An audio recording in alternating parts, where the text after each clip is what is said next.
behalf of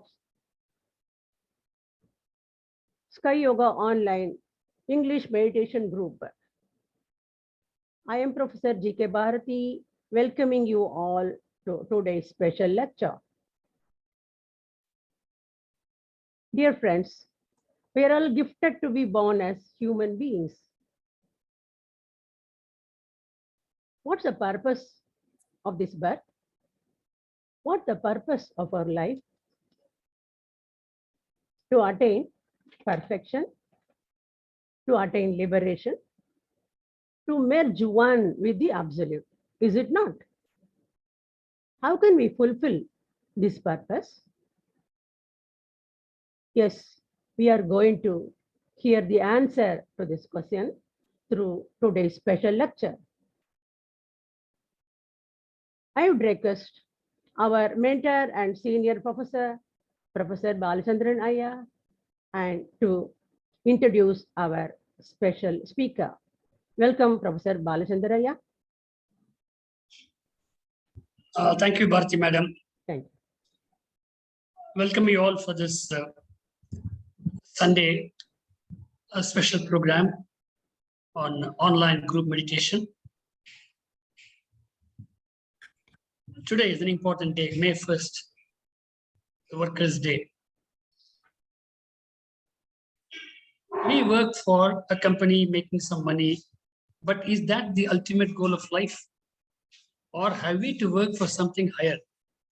This is exactly what the World Community Service Center stands for. And on Sundays, we have special lectures, as you all are aware. And today, we have Arunidhi Subha Eswaran from United States, Edison, New Jersey. She's a teacher by profession. She has been in Tamil Nadu, she was a lecturer, and then there in USA, she has been teaching biology to students. And now she's going to teach another biology, where science has not yet gone into what is life force, what is mind, how they are all related, what makes a living being. So both her profession and also by her passion, she is a teacher. And today we are going to hear from her on sin and how to remove the imprints. Many of us have got some very different concepts about sins. And then how to remove it, is it possible at all or not? So Vethathiri Maharishi is well deep into it. And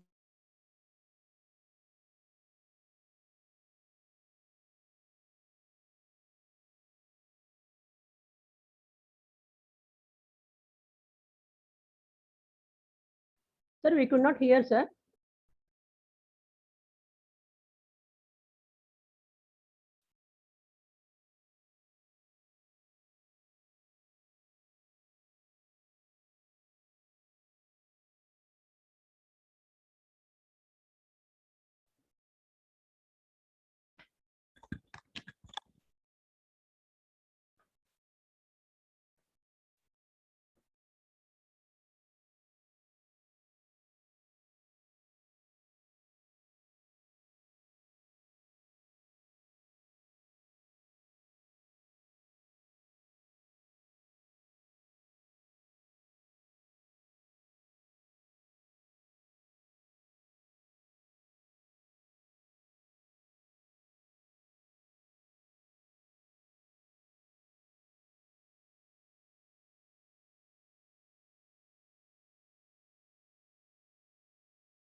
Balachandran Ayya, are you there?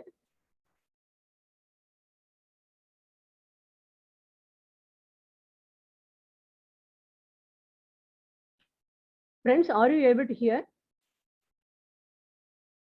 Yeah, we can hear you. I think Ayya got disconnected. Yes. Yes. I will just get into touch with Mr. Balachandran. A second, please.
Balchandran Ayya could not get the connection, it seems.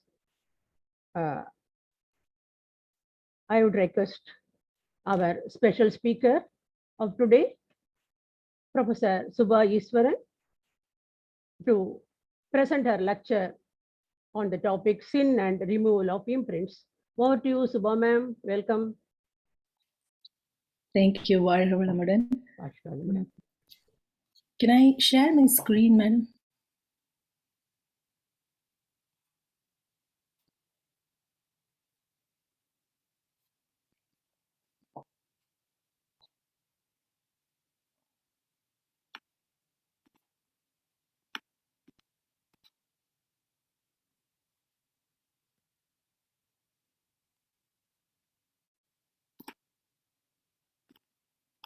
Thank you, everyone. Madam. And thanks for the beautiful introduction. And today's topic is sins, imprints, and removal of it. It all starts with one question, like what is sin and what is karma? How can we stop it from affecting us? How can we make our life better?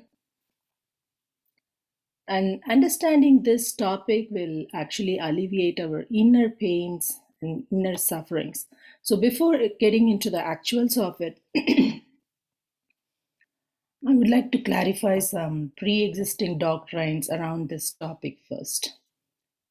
These words, sin and karma, has been used by the human society for a long, long time to control human beings in two different ways.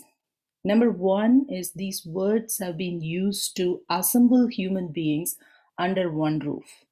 When I say one roof, roof of religion, roof of political beliefs, roof of dogmas, roof of tribes, roof of nationality, and all that. So this is also used to build a trust-based society. So before the invention of DNA fingerprinting or CC cameras and other technologies, people have been told to live as a community, to live in a trust-based community. People have been told that they have to be good, they should not lie, they should not steal somebody's food, they should not inflict pain on others. And if they do so, they will accumulate bad karma and will be reprimanded in God's court. And on the other side, the same words have also been used to gather political power. So these words, sin and karma, are the oil for the propaganda machines to spread enmity and systemic killings and even mass murders. So people have been saying that those people, usually the minority people, have been pointed out as sinners, and they are the sinners, and only by removing them from God's green earth we can save the world. So they said it as genetic cleansing, to cleanse the sin, to save the earth.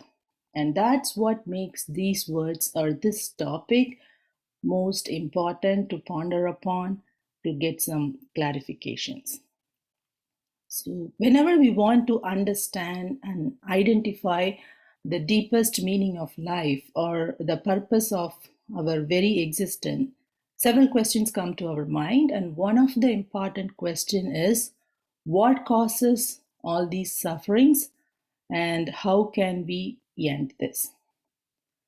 For some of us, we get this question when we see personal disappointments in life, like a quarrel in relationship, or losing a loved one, or losing money, or not having enough money. And for some of us, the same question will come to mind when we think about the uncertainty of life.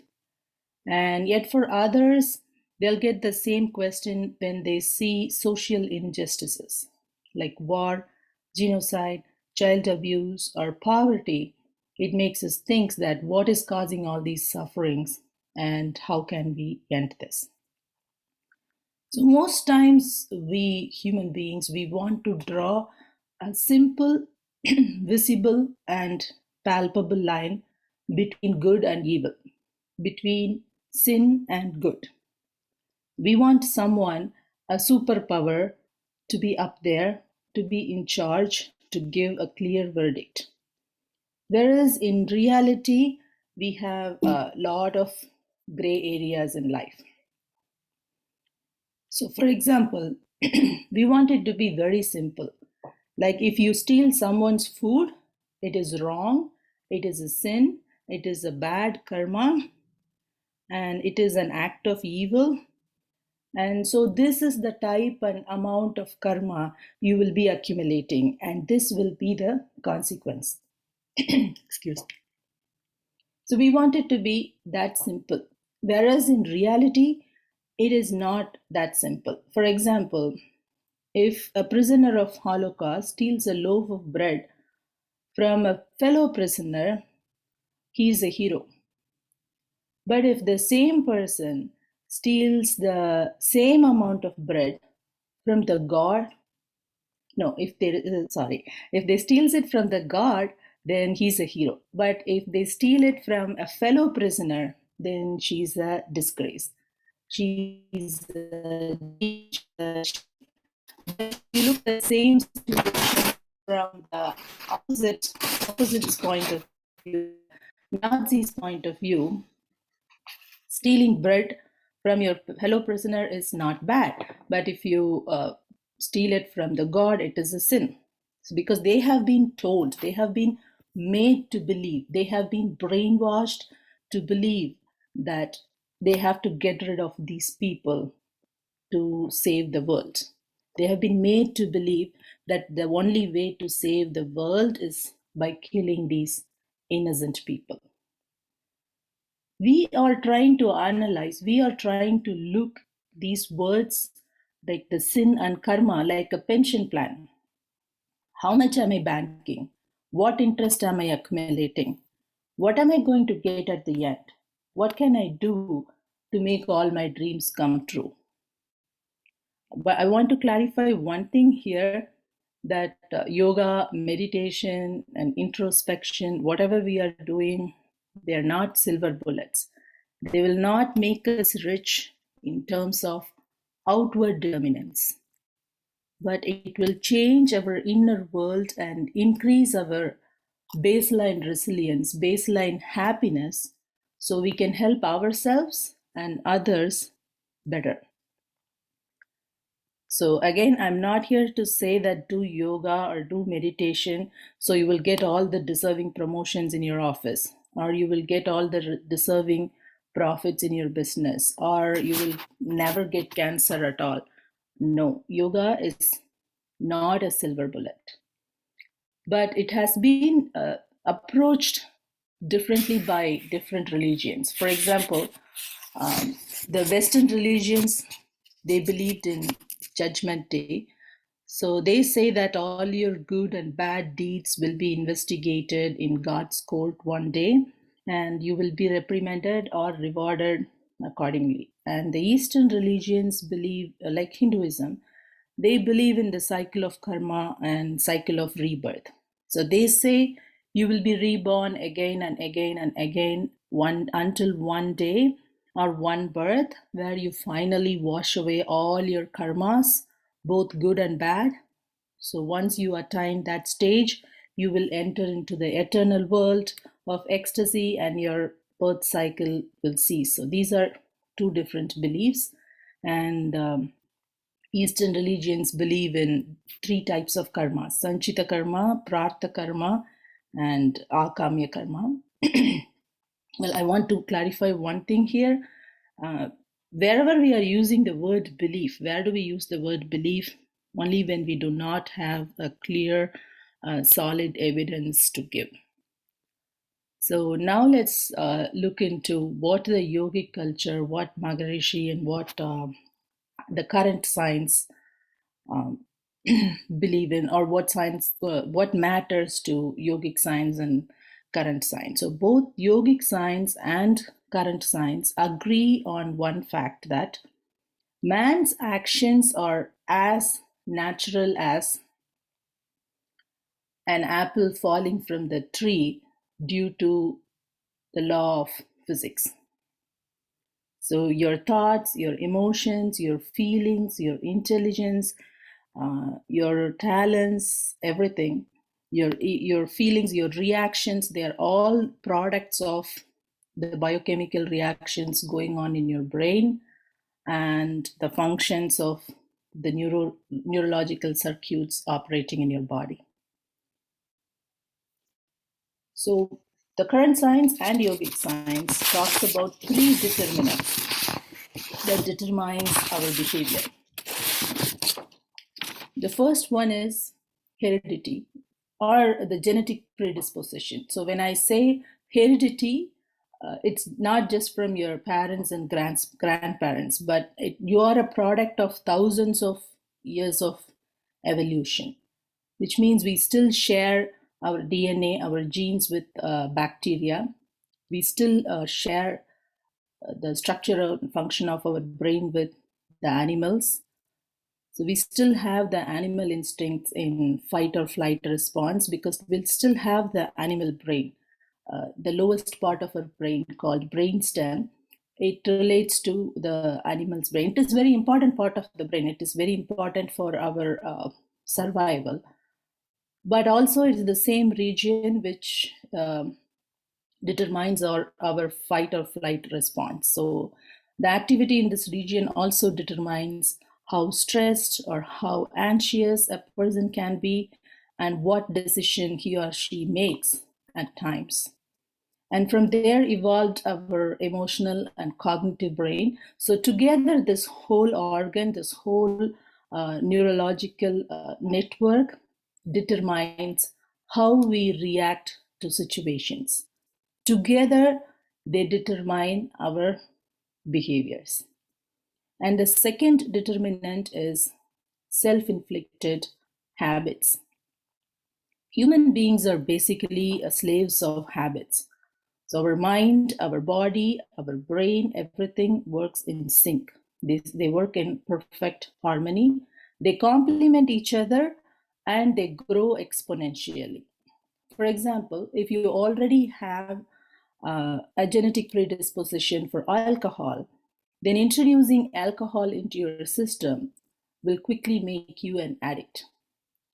And if you already have genetic predisposition for anger and stress, but if you grow up in a peaceful household and if you start practicing yoga, meditation, and introspection at the very early years, then you can reduce the impact of that anger predispositions.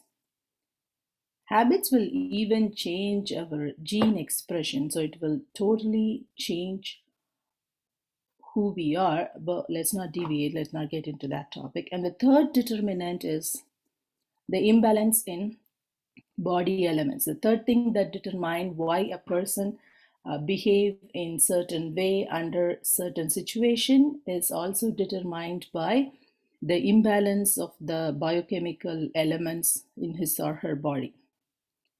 So, for example, anatomy and physiology of your whole brain, the hormones, for example, and your current state of mind is impacted by all this. If you're deprived of sleep, let's take that as an example. If you're deprived of sleep or have some physical pain, you are more likely to be irritable. You're easily irritable. You can be easily enraged than when you're compared to your relaxed day. So on a more irritated day, we are more likely to inflict pain on others when compared to our relaxed days. So these 3 factors together, the heredity or genetic predisposition and the self-inflicted habits and the imbalance of body elements at the current state of body and mind, all these 3 factors together determine or shapes a person's intelligence, emotions, characteristics, behavior, and in turn affects his role in the society. So all these negative temperaments that Maharishi talks about, anger, immoral sexual desires, vengeance, vanity, aggressive possessiveness, so all these are products of these 3 determinants. So people get negative temperaments mostly because of fear.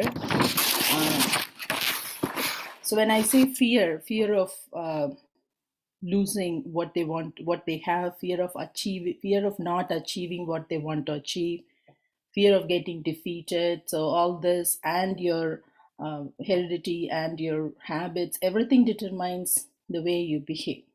Everything together determines what decisions you take and what you give and what you take back from the society. So given that, who is the sinner? No one. So because everyone is reacting to their individual disposition and also based on their social influence. So Maharishi also says in Tamil, Kutravali Pavi endru yarum illai ulagile. So everything is determined by your genetic predisposition and the way society shaped you.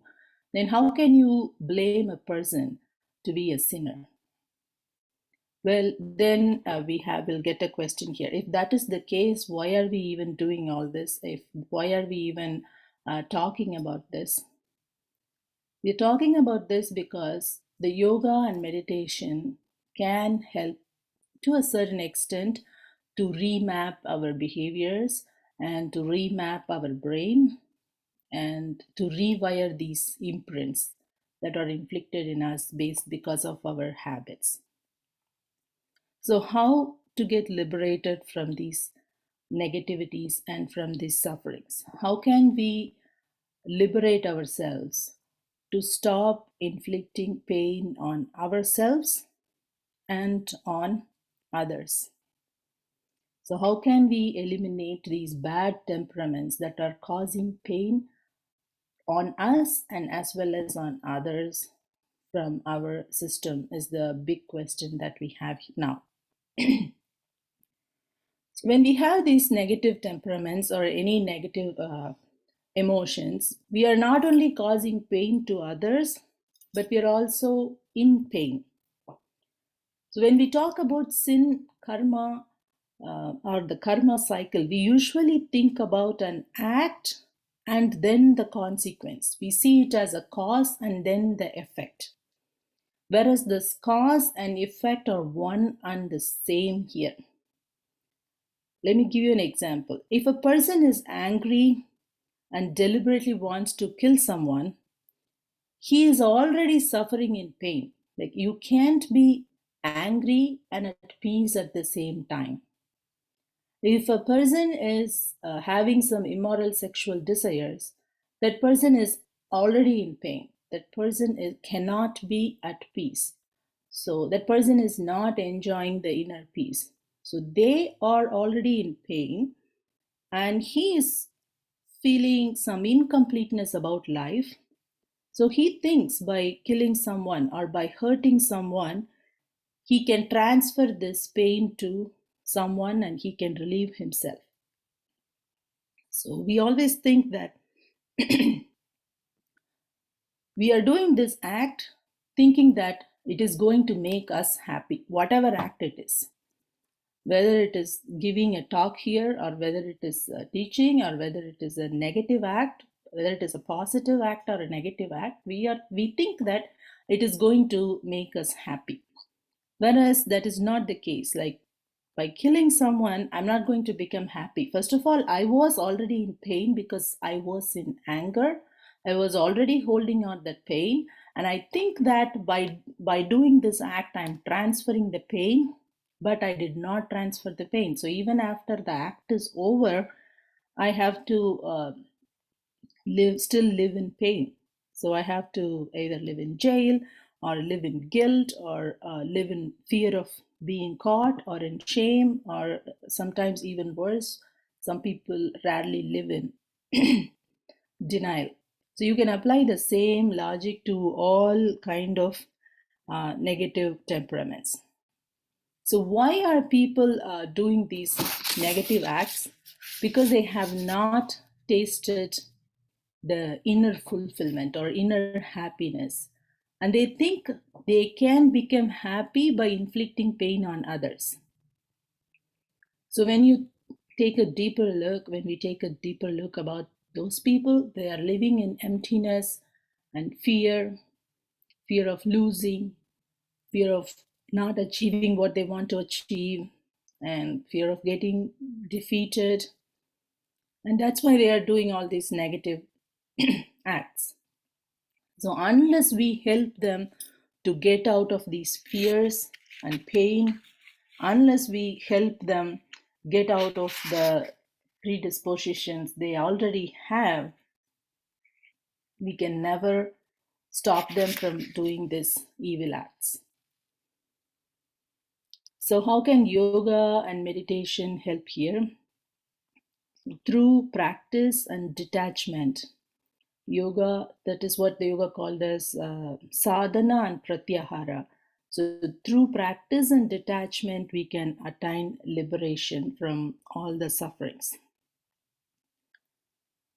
So when we do yoga, pranayama, or meditation, it helps to develop habits, that is niyama, and also to balance the biochemical elements in our body, and this will reduce the negative temperament. Basically, we have tons of evidence to support that this practices visibly quiet down our brain region called amygdala, and which is responsible for anxiety and stress, and also it reduces the stress hormones produced in our body. So these changes in anatomy and physiology of our nervous system and our endocrine system will change the person's personality visibly. So let me give you an example here. I consider myself as a completely safe, normal person, a completely safe mom, a safe teacher, and all that. But the truth is, a development of a tumor at certain parts of the brain, and certain kind of changes in the hormone cycle can change a normal person into a child molester. So when that happens, only by removing the tumor and bringing back the hormone levels to normal, to the balance, you can bring back the person's personality. You can fix the person's personality. So practicing yoga and meditation will help us certain extent, and also we have to go a long way in learning about the root cause, the biological root cause of all this negative temperaments, and we have to help those people who are doing those negative acts to get out of their negative temperaments. So one thing is logical understanding of this, logical understanding that there is a scientific reason behind the negative emotions and the negative temperaments will consciously rewire our brain, will also help us make better decisions as a society. But also we have to start practicing a lot of introspections. We have to practice replacing our anger with forgiveness, by understanding that the other people are acting according to their nature, the prakriti or iyarkai, it is their nature, it is how their biology is built, and their actions are the results of the biological reactions happening in their body and brain. So we have to start practicing replacing our anger with forgiveness, and with greed and vanity with blessings. We have to start practicing detachment, and we have to put an end to selfishness, and we have to broaden our perspectives, and we should start focusing on something larger than ourselves. Then we can taste the self-fulfillment, then we can taste the inner peace and inner happiness. This is the stage what Jesus calls as the end of sin. Buddha called it as end of suffering, and Hinduism called this as end of human, Ananda. So finding the inner happiness and inner fulfillment is the only way to make a person selfless and peaceful and fearless. So such a fearless yogi who attained inner happiness or inner contentment or inner peace will be untouched by karma. Meaning the karma or the acts of the external world will have the least effect on him or her. So if you're happy inside, you would not need any external factors like money or validation from others to make you happy. Also, any loss in life or loss of life around us, or the loss of possessions, loss of materials, will not make you sad. I'm not saying when you do this, the loss will never happen in your life. But I'm saying those karmas will never touch you. It will never make you unhappy because your happiness does not rely on those external worldly materials anymore. But one thing we have to be careful about here is we can't just do this and stop there because these sufferings are real, right? So the sufferings like child abuse, poverty, war, they are real. So what can we do to put an end to these sufferings? How can we help the people around us to make the world better? So just doing meditation and yoga is good, but it is not enough. We have to start rolling up our sleeves. We have to study further about the mind of the abusers. We have to study further about the systems and the social psychology behind all these systems. We have to help these people to get rid of their bad temperaments. We have to give them the taste of inner satisfaction. We have to start cooperating as a society, and we have to start working without attachment. And that's the only way we can stop the sin and karma from affecting us. Also, meditate and do yoga. So that is my 2 cents. Thank you. Thank you for the opportunity. Thank you so much, Professor Subha Eswaran, ma'am. That was indeed a fantastic lecture. You are told that is in your topic on sin and removal of imprints. What causes all the suffering? How can we end this? You have just given a very beautiful answer. That is sin and karma. We in previous days, that is we used to live in a community, and they have given so many do's and don'ts so that we can lead a virtuous life. And actually, this is what we call as yama and niyama in our yogic culture. And you explained who is called a sinner and who should be blamed and all. And you also told us that yoga is not a silver bullet to make you read in terms of outer determinants. It changes in inner world. That is, we need to dive inside to get everything in removal of sins. And we also talked about the beliefs, the 2 different beliefs: judgment day, and then cycle of karma and cycle of birth. And in yoga, we term it in 3 different ways, namely Sanchita, Prarabdha, and Akamya. And you also well explained what this Sanchita, Prarabdha, and Akamya karma are. And people inflicting pain on themselves and also on others. It is why? Because it is through their so many negative aspects. And you have explained our Maharishi's thoughts on 6 temperaments and how to make it positive. And the reason for these temperaments, bad temperaments, are the reason that is they are not aware of their inner happiness.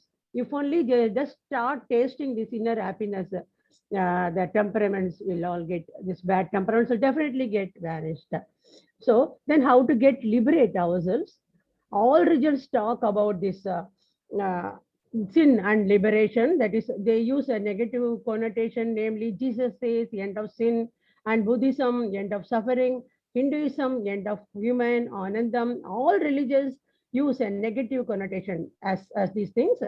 And then you also explained about this amygdala, how it helps to relieve the stress and anxiety. And finally, practicing of yoga, that too, our sky yoga, that is meditation and introspection, helps us a lot to come out of all these sins and lead a positive life. Thank you so much, madam, for your wonderful lecture. Dear friends, this is now question answer time. If you have got any questions, doubts, you can just raise your hand. We will unmute you. This is only a discussion. You kindly do participate and get benefited. You can just raise your hands.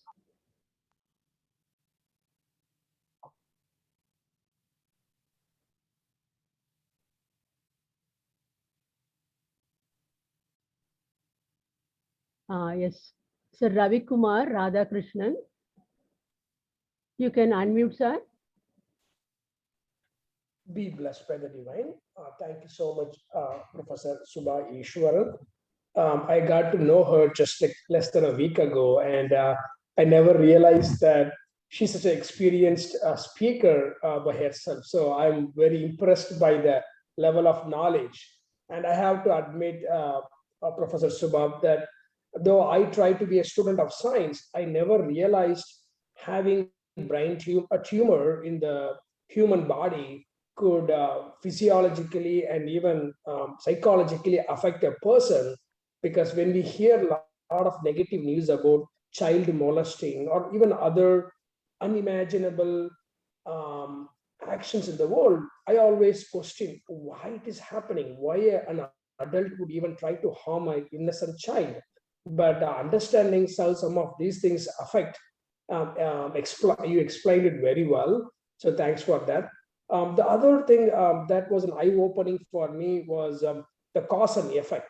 Yes, I have read so much about cause and effect, but the way that you highlighted that when someone is trying to even cause harm, right, trying to kill, trying to cause pain, invariably it automatically means that person has has already is striving to it assumes that they are incomplete and they're trying to kind of cover it. So that's the place where I was quite stunned, because that's very much true, because we all try to do something and knowingly unknowingly we cause harm. But I think the origin of that is essentially that we are incomplete and we want to do something, and it already shows that we are in pain by ourselves. So thanks so much for explaining that to all of us, Subha. Thank you, Sir Ravi Kumar Radhakrishnan. Anyone else who is going to come next to participate in this discussion?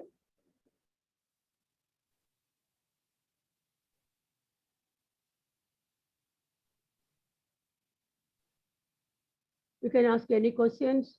You can even give your thoughts on sins and all, and how to remove it. It's only a discussion. Let's participate. Let us all participate.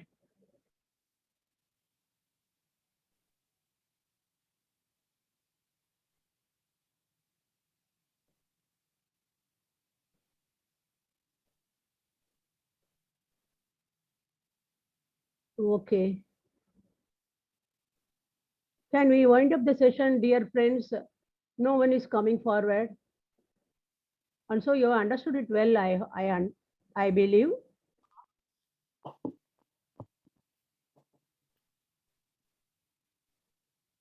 Okay, dear friends. Today's lecture was really fantastic. And thank you very much, madam, for your nice and wonderful lecture. And regarding announcements, tomorrow morning, 6 a.m. Indian Standard Time and 6:30 p.m. Indian Standard Time. We have Turiya meditation followed by video on simplified physical exercises and Kayakalpa yoga. Kindly do participate. We have got meditation session daily, that is 6 a.m. Indian Standard Time and 6:30 p.m. Indian Standard Time. Kindly do participate. And if you have got any other questions and suggestions, you can just inform us. You can just raise your hand for suggestions also. Anyone? Okay, we will meet again for special lecture next Sunday with another beautiful topic. Thank you all. Thank you, Professor Subha ma'am. Thank you all, dear friends. We will meet. Be blessed by the divine.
Today's special session is over. We will meet again tomorrow morning 6 a.m.